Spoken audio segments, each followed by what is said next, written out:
c'est 1963, 62, 63, où nous avons ouvert le service l'étage était l'étage des polios. Nous avions 28 malades. Là, ils étaient pratiquement tous trachéotomisés et ventilés avec des respirateurs. Moi, je me levais à 5h15 le matin. J'avais une chambre qui était dans le service, de façon à ce qu'on puisse m'appeler s'il y avait un petit problème. Mais il y avait toujours un médecin qui était de garde. 5h30, je faisais un petit tour dans le service. Je disais bonjour aux veilleuses et je montais à la chapelle où nous avions la messe à 6h le matin.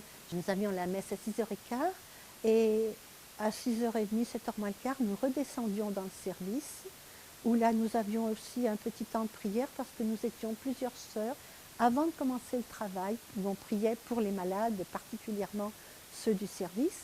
Et puis après, on prenait le service à 7h où il y avait la distribution du petit déjeuner. On participait un petit peu avec tout le monde parce qu'il fallait les faire manger pratiquement tous. Le soir, eh bien nous partions vers midi, midi et demi, parce qu'il y avait quand même dans le service toujours des équipiers et du personnel, parce qu'il y avait quand même pas mal de personnel à cette époque, hein, par rapport aux autres services. Parce que comme tous les malades étaient paralysés, il fallait répondre à tous les besoins des personnes. Et donc nous partions vers midi et quart, rejoindre les autres sœurs à la communauté, où nous prenions le repas. Nous avions le repas à midi et quart. Donc c'était souvent à midi et demi que j'arrivais, mais je récupérais un petit peu le temps.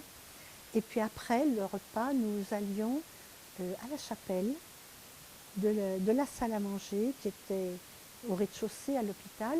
Nous traversions toute une grande galerie pour aller à la grande chapelle. Nous allions prier.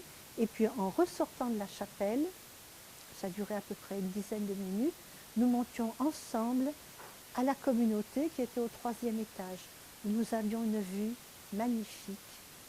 Nous avions la vue sur les monts du Lyonnais d'un côté, parce que l'hôpital dominait la ville, et de l'autre côté, nous avions toute la chaîne du Mont Blanc. Alors tous les jours nous faisions cela, donc nous restions le dimanche aussi, oui. Mais le dimanche, c'était beaucoup plus calme, parce qu'on pouvait organiser son travail. Il n'y avait pas d'imprévu le dimanche. Alors qu'en semaine, il y avait beaucoup de monde et on ne savait jamais beaucoup. Nous avons toujours eu nos vacances comme tout le monde, hein, un mois de vacances. Nous avions une semaine, 15 jours de vacances en famille et 15 jours de vacances où nous allions dans un lieu magnifique. C'était à Josier, à côté de Barcelonnette. Alors inutile de vous dire que toutes les promenades dans les montagnes, nous connaissions tous les petits sentiers. Parce que quand on y allait pendant 15 ans, 20 ans, on faisait les sommets les uns après les autres.